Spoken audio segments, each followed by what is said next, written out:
नमस्कार, आप देख रहे हैं स्वराज एक्सप्रेस। मैं हूं आपके साथ बुशरा और विषय यही कि कर्नाटक का ताज किसके सर पर होगा।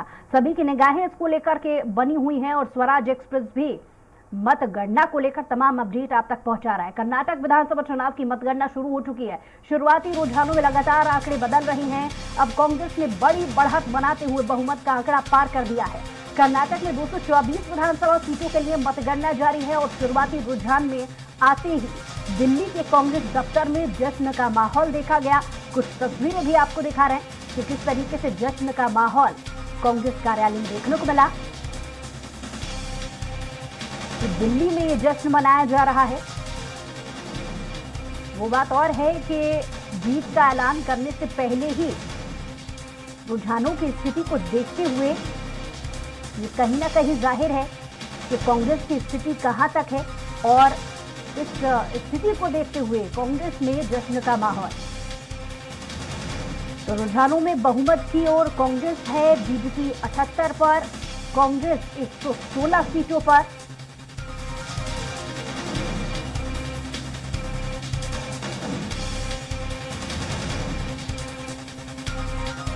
तो जेडीएस को 27 सीटों पर बढ़त मिल रही है और 75 पर सिमट कर रह गई है बीजेपी। तमाम दावों से दूर बीजेपी रुझानों में कांग्रेस को स्पष्ट बहुमत मिलता नजर आ रहा है। 224 विधानसभा सीटों के लिए मतगणना लगातार जारी है। कांग्रेस को 117 सीटों पर बढ़त मिली है। जेडीएस को 27 सीटों पर बढ़त मिली है। वहीं 75 सीटों पर सिमट कर रह गई है बीजेपी। तो कर्नाटक में रुझानों में कांग्रेस को स्पष्ट बहुमत मिलता नजर आ रहा है। कांग्रेस को 117 सीटों पर बढ़त बनाते हुए और दूसरी तरफ जेडीएस को 27 सीटों पर बढ़त मिली है। 75 पर सिमट कर रह गई है बीजेपी।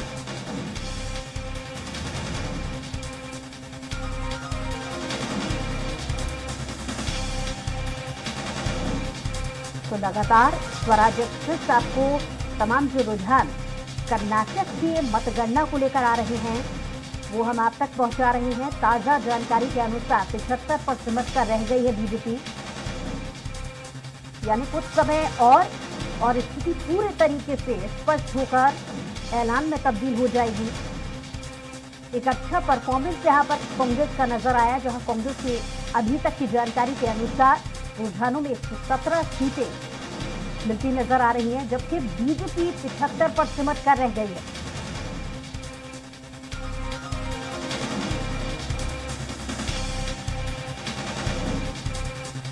और ज्यादा जानकारी के साथ editor in chief Amit Jain हमारे साथ जुड़ गए हैं। अमित जी, जिस तरीके से कर्नाटक की स्थिति देखी जा रही है, जो ताजा रुझान अभी तक हमारे दर्शकों को हम बता रहे हैं, उस स्थिति को देख लिया जाए, कांग्रेस की परफॉर्मेंस पर आप क्या कहेंगे? देखिए, सबसे बड़ी बात तो यह है कि इस बार पहली बार यह है कि देश भर की नजरें जो है कर्नाटक के नतीजों पर है। और ये 3 दिन से इस तरह की सब जगह चर्चा चल रही थी कि मोदी जी, अमित शाह और नड्डा के इतने बड़े कैंपेन के बाद भी कर्नाटक की स्थिति क्या होगी। लेकिन जो नतीजे सामने आ रहे, जो रुझान सामने आ रहे हैं, उसमें कांग्रेस को जीत दिखाई दे रही है। अभी पूरे नतीजे आना बाकी है, लेकिन महत्वपूर्ण बात यह है कि यदि पूरे दक्षिण भारत की बात की जाए, दक्षिण भारत में बीजेपी के लिए कर्नाटक ही एक ऐसा राज्य था जहां पर बीजेपी मेहनत करके दोबारा से जीतना चाह रही थी, क्योंकि बाकी जो साउथ के जितने भी राज्य हैं उसमें अभी इतना मुश्किल था। तो ये कहा जाए कि बीजेपी के लिए बड़ा इस तरह का जो रिजल्ट आ रहा है, रुझान आ रहे हैं, ये बड़े चिंता का विषय है। कांग्रेस ने जिस तरह से यहाँ पर परफॉर्मेंस की है, उसके लिए ये कहा जाए कि जो यात्रा राहुल गांधी ने शुरू की थी और भारत जोड़ो यात्रा शुरू की थी, केरल के बाद वो कर्नाटक पहुंचे थे, काफी लंबा समय वहां बिताया था। और ये कहा जाए कि वहां पर जिस तरह से स्थानीय मुद्दों को लिया गया, जिस तरह से वहां पर महंगाई के मुद्दे को लिया गया, बेरोजगारी के मुद्दे को लिया गया, वो बेरोजगार जो वहां के युवा ने लगता है उसी का समर्थन किया है। और ये अभी चूंकि जो रुझान है नतीजों में जो तब्दील होंगे, थोड़ा इंतजार रखना चाहिए। लेकिन एक तरफा जो देखने को मिल रहा है, बीजेपी अब काफी पीछे चली गई है। बुशरा जी, चलिए आपके पास लौटेंगे और इसी बीच अपने दर्शकों को बड़ी खबर बता रहे हैं। इस वक्त की बड़ी खबर, कर्नाटक विधानसभा चुनाव 2023 में वरुणा सीट से कांग्रेस नेता सिद्धार्थ मैया आगे चल रहे हैं। मल्लिकार्जुन खड़गे के बेटे प्रियांक खड़गे आगे चल रहे हैं। जेडीएस नेता कुमारस्वामी आगे चल रहे हैं। कनकपुरा सीट से कांग्रेस के डीके शिव कुमार आगे चल रहे हैं। तो कर्नाटक विधानसभा चुनाव 2023 में वरुणा सीट से कांग्रेस नेता सिद्धार्थ मैया आगे हैं। मल्लिकार्जुन खड़गे के बेटे प्रियांक खड़गे चित्तपुर सीट पर आगे चल रहे हैं। ये हम वो सीटें आपको बता रहे हैं जो काफी प्रतिष्ठित, जिसमें प्रतिष्ठा दांव पर लगी थी। ये बड़े चेहरे हैं जिनकी हर किसी की निगाहें कर्नाटक चुनाव में जिन सीटों पर खास तौर से बनी हुई थी, वो हम आपको बता रहे हैं कि कौन किससे आगे चल रहा है। लगातार हमारे साथ अमित जैन जी जुड़े हुए हैं। अमित जैन जी, जिस तरीके से ये वो सीटें हमने अपने दर्शकों को बताई अपडेट्स में कि कौन किससे आगे चल रहा है, जिन सीटों पर सभी की निगाहें थी, जैसा कि आप कुछ देर पहले जिक्र कर रहे थे कि इम्पैक्ट जो है बीजेपी का इस बार कम नजर आया। 2024 के बाद से जिस तरीके से बीजेपी एक बड़ी पार्टी के रूप में उभर रही थी, बीजेपी का इम्पैक्ट कर्नाटक में आखिर इस बार क्यों कम नजर आ रहा है? अमित जी।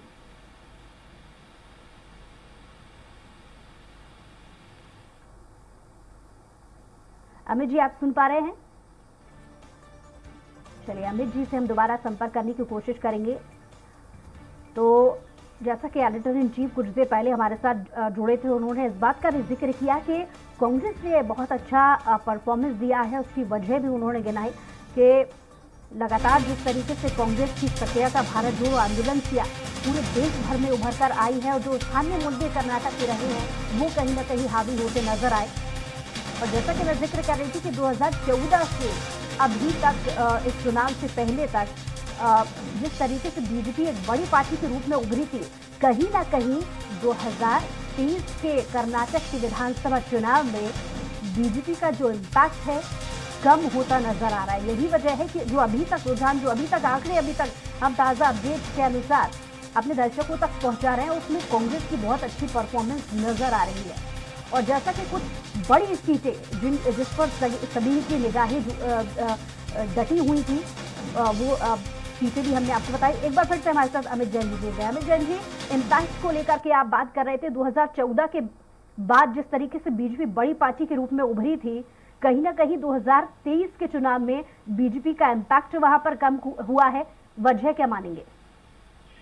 देखिए, सबसे बड़ी बात तो यह है कि कर्नाटक का जो 7वें नंबर की देखा जाए सीटों के मायने में लोकसभा में पार्टी है, तो सबकी निगाहें बड़ी पार्टियों की जो होती है वो कर्नाटक पे भी होती है, क्योंकि यहाँ पर 28 सीटें, क्योंकि इस बार जिस तरह से प्रधानमंत्री नरेंद्र मोदी, अमित शाह और नड्डा जिस तरह से वहां सक्रिय थे, ये पूरी तैयारी 2024 की थी कि जिस तरह से वहां पर पहले भी वहां बीजेपी की अच्छी सीटें रही हैं, तो उनका पूरा जो फोकस था वो 2024 था कि उसके जरिए वो साउथ में अपनी एक पैठ बना पाएंगे। लेकिन जिस तरह के परिणाम आए हैं, ये चिंता का विषय बीजेपी के लिए जरूर हो सकता है कि वहां पर अब किस तरह से अपने वहां पे सीटों को बढ़ाना होगा। कांग्रेस की बात करें तो कांग्रेस ने जिस तरह का परफॉर्मेंस दिया है और जो मुद्दे आए थे, जिस तरह धार्मिक मुद्दों को लिया गया, तो उसका जवाब भी कांग्रेस ने दिया है। जिस तरह से आज जब जो खबर आ रही थी कि प्रियंका गांधी भी हनुमान मंदिर सुबह से गई, वहां पर जो अभी जो मौजूदा कर्नाटक में मुख्यमंत्री वो भी वहां गए, तो ये कहा जाए कि धार्मिक की जो काट थी वो धर्म से दी गई। तो कांग्रेस ने अपने हर तरह की जिस स्टाइल में बीजेपी चुनाव लड़ती थी, उस स्टाइल में कांग्रेस ने भी अपने आप को वहां पर करके कुछ प्रूव किया है, और रुझानों में इस तरह से कांग्रेस आगे बनी हुई है।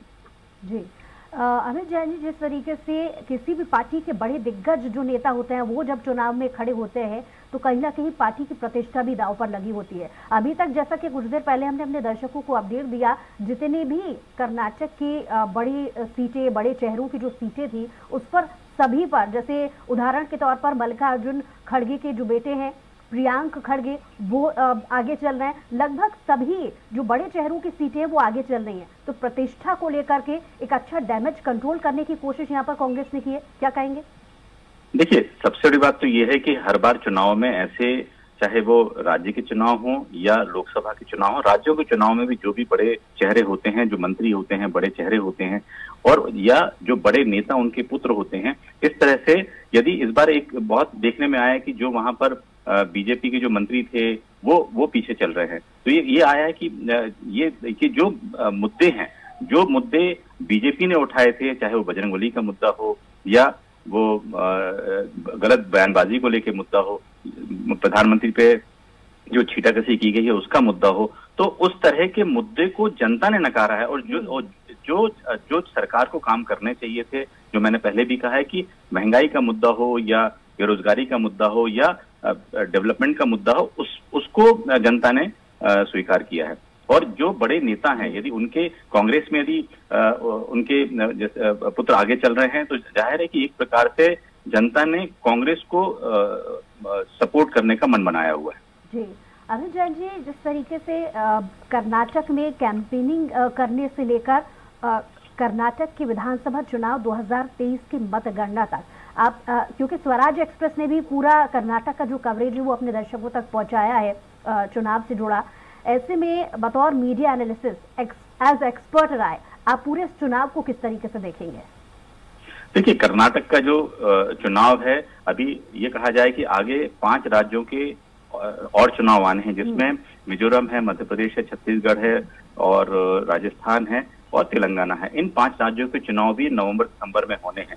इसका जो एक असर है, इसका जो एक गूंज है, और जो कर्नाटक चुनाव के जो रिजल्ट है उसका कहीं ना कहीं जो असर है इन 5 राज्यों में पड़ेंगे, और उन 5 राज्यों का असर अगले लोकसभा चुनाव में पड़ेगा। तो ये कहा जाए कि कांग्रेस के लिए ये जीतना ये दर्शाता है कि जहां पर एक और 2014 से जिस तरह कैंपेन चल रहा था कि कांग्रेस मुक्त कर देंगे, लेकिन उस तरीके से इसको उस नजर से देखा जाए कि आज ये चौथा राज्य ऐसा हो जाएगा जहां पर कांग्रेस की अपने बलबूते पर सरकार बनने जा रही है। रुझान है, तब्दील हो सकता है, लेकिन जिस तरह से बढ़त कांग्रेस ने बनाई है वो अभी काफी आगे है। बिल्कुल, बहुत शुक्रिया अमित जैन जी हमारे साथ जुड़ने के लिए, तमाम बातचीत के लिए।